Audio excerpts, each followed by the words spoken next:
I'm Spooks.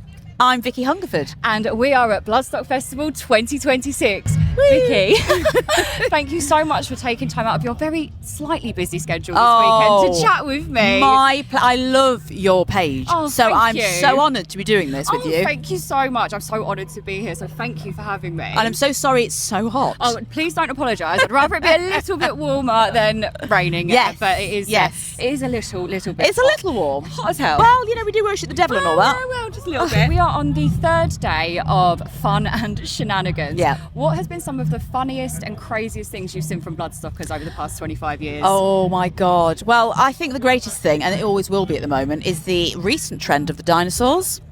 Yeah. I will never tire of seeing people in dinosaur costumes. I don't know what it is. And having Heavysaurus on Thursday playing obviously we had real dinosaurs, just so everyone knows. Yeah. And then seeing mosh pits of actual dinosaurs moshing to dinosaurs on stage, it's the greatest thing ever. It was a sight, and During Evil Scarecrow, there was a lot going on, and it was fantastic. It was honestly, it was a sensory overload. Yeah. It was brilliant. Yeah, totally. So I had my first encounter with Beer Box Jesus, Banana Man, and a lot of others last year.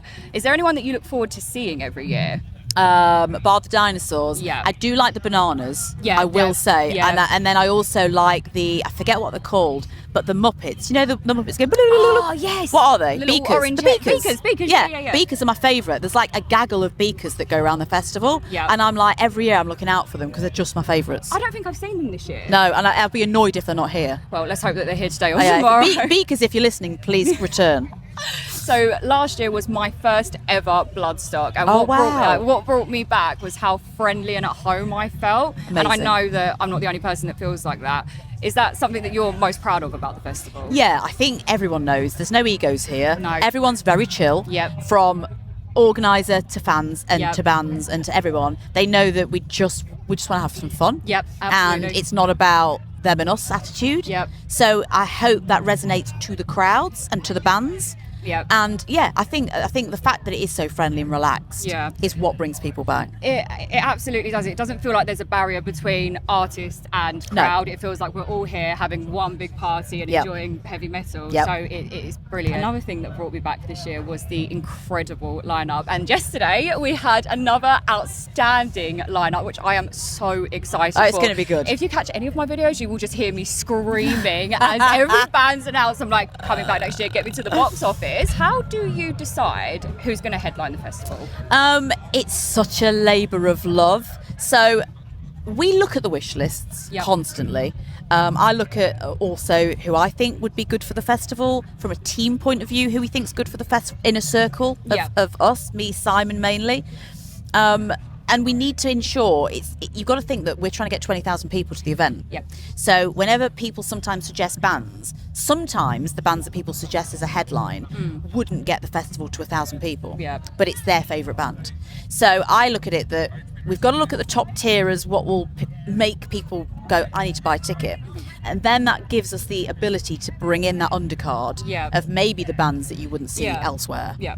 And it is always difficult because it will depend on their availability, whether they're touring, they might be in the studio doing albums, exclusive. There's so many factors that people don't realise. Yep.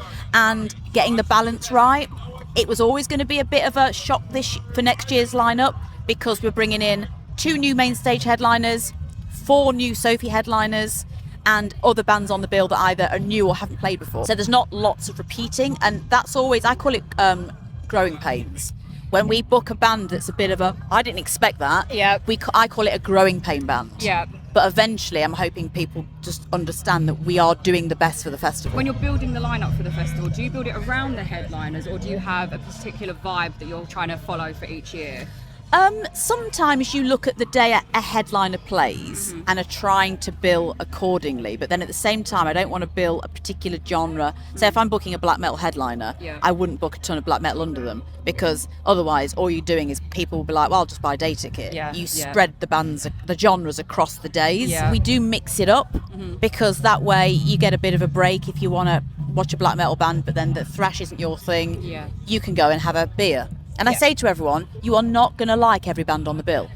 You're just not. But you look at 4 days of a music festival, you look at a ticket price, which I think Bloodstock is still the most affordable ticket price out there for the bands that you get. It is. You only have to look at what you pay to see a band at a show.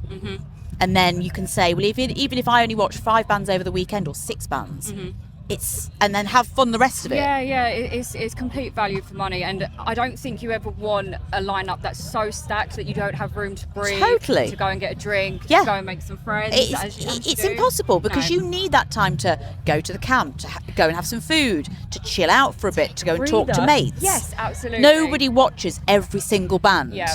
And you know, and we know that. Yeah. So the internet's the internet. I'm old enough, unfortunately, that I've been doing this long enough to understand that you're not going to please 20,000 people. No.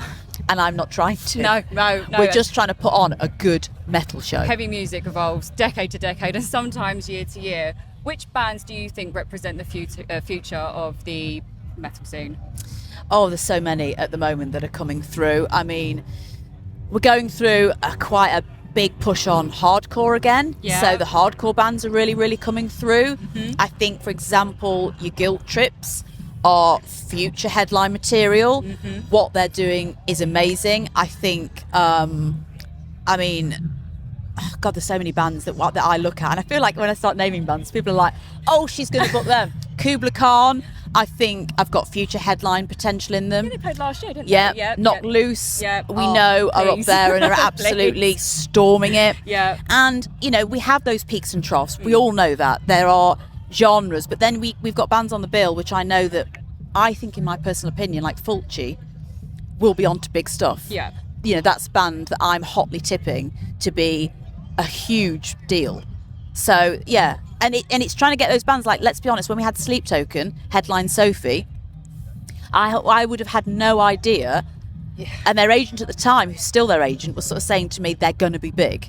And they headlined to like 7,000 people at Sophie, and now look. Yeah. So hopefully, long may that continue. Quite rightly said that you can't please everyone, No. and neither should you try. No. But how much of a challenge is that for you each year? It's always a challenge, but I call it white noise.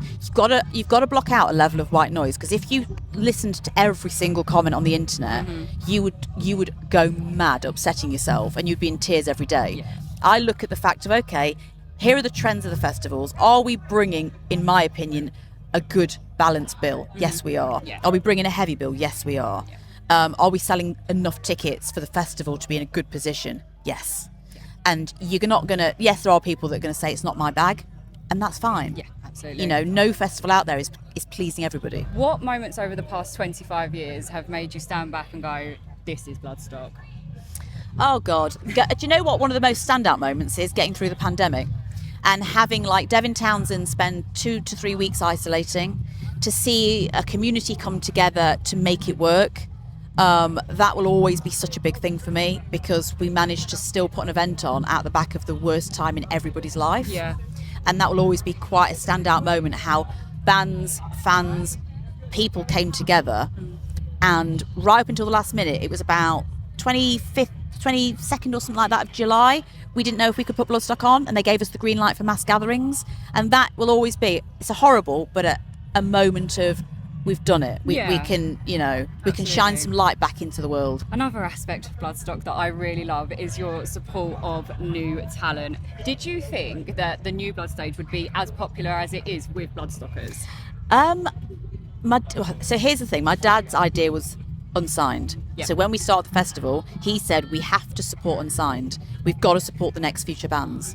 And we had no idea it would be this big. Yep. It's enormous. The Metal to the Masses events are selling like 500, 600, 700 tickets a show, which is selling some more than some main stage sort of signed bands are doing. Yeah. So the support fans are giving unsigned is enormous. Yeah. And that's how we're getting the future bands, potential future headliners. So we didn't expect it to be as big as it is, but the fact it's now the biggest initiative in the country and it's spreading into Europe is unbelievable, and we are so proud of that. Simon does an amazing job. We caught so many bands on the New Blood stage yesterday, and they were absolutely brilliant. Yeah. And I don't know how they are unsigned. It's getting harder to pick them because the quality of these unsigned bands is unbelievable. they're all doing a great job. You are such a powerhouse for representing women in the metal space. Was that something that you set out to do, and how do you feel about holding that space? I always, when people say that, I'm kind of like, I never feel like that. Okay. So I remember, which is in a way, it's probably, I don't ever look at myself like that or feel like that. So I remember booking bands in the early days, the first couple of years of Bloodstock, and having to go to agents, and they were like, and you are, and who are you? Yeah. And they were like, we don't know you, we don't know your festival. And they were quite disparaging, and I would never get through to them. And I remember, I always tell this story, well, I haven't told it loads, but an agent told me years ago that, we're going back many years, your festival will amount to nothing. And you're like the Happy Shop, which is a very cheap brand of events. And I remember bursting into tears. I was only booking bands for like the first 2 years, but I printed out the email that he sent me, and I framed it, and I put it in the office, and I always used it for years as like, I will fucking show him that is not how it is. Yeah. So I always think, it doesn't matter who knocks you down, just got to ignore it and get back up. Just keep trying. And keep I've done going. that forever. And I think probably now I'm quite thick-skinned. Yeah. But I say to anyone, don't listen. Don't let anyone ruin your sparkle. That says more about them. Yeah, absolutely. It absolutely does. I appreciate that we have just had a mega announcement, but is there anything you can tell us about Bloodstock 2027? Oh, God. Yes, we had a mega announcement. We've got another amazing announcement that won't be too far behind this one, which I've not told anyone. Okay. With more bands coming. We've got a lot of awesome stuff that I can't talk about that's planned for 27. Okay. So we're about to sell out unbelievably of early birds at the box office, Yeah, I need to get down which there. is insane. Yeah. That we're selling out on a Saturday morning of the early bird allocation, Yeah. and we'd sold most of it before, and just after the band announcement. Yeah. So we have got some. Stay tuned. We've got some good stuff planned. Stay tuned. Okay, you heard it here first. Vicky, it's been so lovely to speak to you. And Thank you you. so much for taking the time, and I hope you have an amazing week. And weekend. you, and thank you so much for having me. Thank you. Hi, Stan. I don't want to get makeup on you. Oh, he's used to it.